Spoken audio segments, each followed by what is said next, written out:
అందరికీ నమస్తే అండి. గాయత్రిక హోమ్కి స్వాగతం. చైత్రమాసంలో వచ్చే ఈ నవరాత్రుల్ని చైత్ర నవరాత్రులు అని పిలుస్తారు.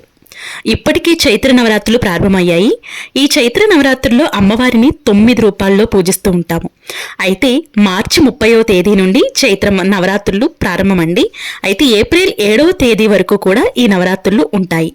ఈ 9 రోజులు కూడా ఎంతో పరమ పవిత్రమైనటువంటి రోజులండి. ఈ 9 రోజుల్లో అమ్మవారిని ఏ ఒక్క రోజైనా కూడా పూజిస్తే మనకు ఉన్నటువంటి కష్టాలన్నీ గట్టెక్కుతాయి. ఒకవేళ మీకు వీలుంటే 9 రోజులు అమ్మవారిని పూజించడానికి ప్రయత్నించండి. లేదు అంటే కనుక ఒక్క రోజైనా కూడా అమ్మవారిని పూజ అనేది చేసుకుని అమ్మవారిని పూజించండి. మనకు ఉన్నటువంటి కష్టాలన్నీ కూడా తొలుగుతాయి.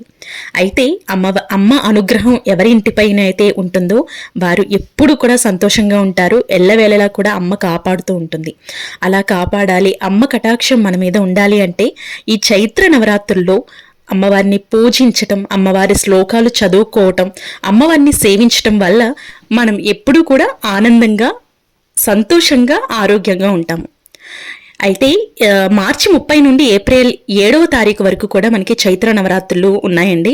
అమ్మవారికి ఎంతో ప్రీతికరమైనటువంటి ఈ చైత్ర నవరాత్రుల్లో ప్రతిరోజు కూడా ఉదయాన్నే నిద్రలేచి ఇంటినంతా శుభ్రం చేసుకుని చక్కగా తెల్లవారుజాముని ఇంట్లో దీపారాధన చేసుకుంటే అమ్మవారు కొలువై ఉంటారట. ఆ ఇంట్లో ఎవరింట్లో అయితే తెల్లవారుజామునే చక్కగా శుచి శుభ్రతతో నియమ నిష్టలతో అమ్మవారి పూజ చేసి దీపారాధన చేస్తారో అక్కడ అమ్మవారు చక్కగా కొలువై ఉంటారట. అయితే ఈ 9 రోజులు వరుసగా మీరు పూజ అనేది చేయలేని వారు ఏదో ఒక రోజున అమ్మవారిని పూజించడానికి ప్రయత్నించండి. మీకు కుదిరినన్ని రోజులు అమ్మవారిని పూజ అనేది చేసుకోండి. అమ్మవారికి పూజ అనేది చేసుకోండి. ప్రతిరోజు ఉదయం సాయంత్రం పూజ గదిలో దీపం వెలిగించి అమ్మవారికి హారతి ఇస్తే సరిపోతుందండి. అమ్మ కటాక్షం మన మీద ఎప్పుడూ ఉంటుంది. అయితే అమ్మవారి పూజ సింపుల్గా ఎలా చేసుకోవాలి అనేది ఈరోజు మీతో షేర్ చేసుకోబోతున్నాను. అయితే ఈ పూజ ఈ రోజే చేసుకోవాలి అని రూలేమీ లేదండి. మీకు కుదిరితే మీకు 9 రోజులు వీలైతే 9 రోజులు చేసుకోండి. లేదు అంటే ఎన్ని రోజులు చేసుకోగలిగితే అన్ని రోజులు చేసుకోండి. లేదంటే ఒక్క రోజైనా మీరు పూజ అనేది చేసుకోవచ్చు. అయితే ఇంటిల్లి పాది పూజ చేసుకుంటే చాలా మంచిది. అలా కుదిరితే చేసుకోండి. లేదు అంటే మీరు ఒక్కరే కూడా మీ ఇంటిల్లి పాది తరపున మీరు పూజ అనేది చేసుకోవచ్చు. అయితే ఈ పూజ చేసేటప్పుడు ఎరుపు రంగు పుష్పాలతో అమ్మవారిని అర్చిస్తే చాలా మంచిదండి. వీలైతే అలా ఎరుపు రంగు పుష్పాలతో అర్చన అనేది చేసుకోండి. అయితే ఉదయాన్నే లేచి ఇంటినంతా శుభ్రం చేసుకుని చక్కగా శుచిగా శుభ్రంగా ఇల్లంతా ఉండేటట్టు చూసుకోవాలి. అలాగే మీరు పూజ చేసుకుంటున్నంతసేపు కూడా అమ్మవారి దైవనామ స్మరణతో పూజ అనేది నిర్వహించుకోవాల్సి ఉంటుంది. మీ ఇంటి ఈశాన్యం వైపు పీఠం ఏర్పాటు చేసుకుని పూజ అనేది చేసుకోవచ్చు. లేదు అంటే మీరు ఎక్కడైతే పూజ చేస్తారో అక్కడే మీరు పూజ అనేది చేసుకోవచ్చు. లేదంటే నిత్య పూజ ఎలా చేస్తారో అలాగే మీరు రోజు కూడా అమ్మవారి పటం ముందు దీపారాధన చేసుకుని నిత్య పూజ ఎలా అయితే చేస్తారో అలా కూడా చేసుకోవచ్చు. ముఖ్యంగా అండి, చైత్ర నవరాత్రులు చేసే స్త్రీలకు దీర్ఘ సుమంగళి ప్రాప్తి కలుగుతుందని పురాణాలు చెప్తున్నాయి. మీ భర్త యొక్క ఆయుష్ మంచిగా ఉండటం కోసం, అలాగే భర్త యొక్క ఆదాయం నిలవటం కోసం ఈ పూజ ఎంతో పరమ పవిత్రమైనదిగా మన పెద్దలు పేర్కొంటూ ఉంటారు.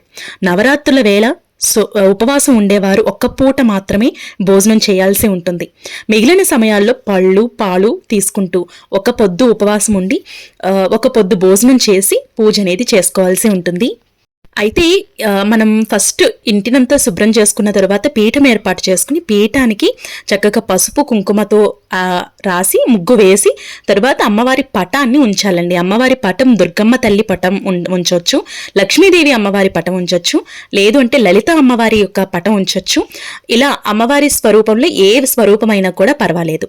అయితే నేను ఇక్కడ అమ్మవారి దుర్గమ్మవారి యొక్క చిత్రపటాన్ని పెట్టుకున్నాను.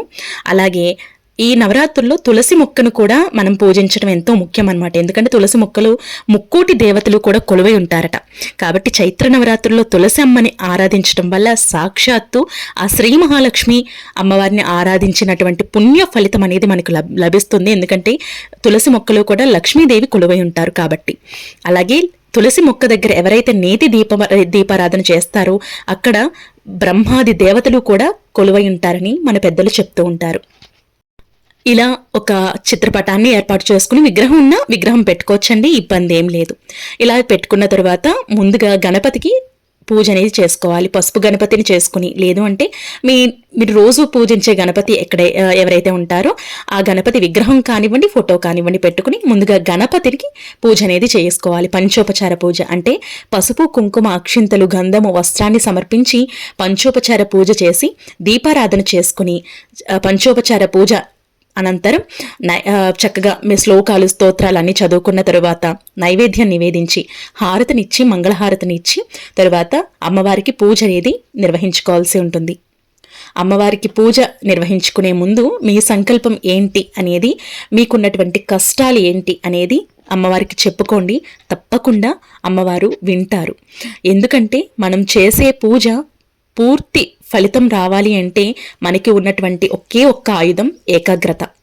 ఏకాగ్రతతో అమ్మవారికి పూజ అనేది చేయటం వల్ల అమ్మవారు సాక్షాత్తు అమ్మవారు మీ పూజ దగ్గర కొలువై ఉంటారు. కూర్చుని అన్నీ కూడా చూస్తారండి. తప్పకుండా మీకున్నటువంటి మనకి ఏం వస్తువులు పెట్టాము, ఏం నైవేద్యం పెట్టాము అనేవి కాకుండా మనస్ఫూర్తిగా మనసు ఏకాగ్రతతో చిత్తశుద్ధితో అమ్మవారికి పూజ చేశామా లేదా అనేది ముఖ్యం.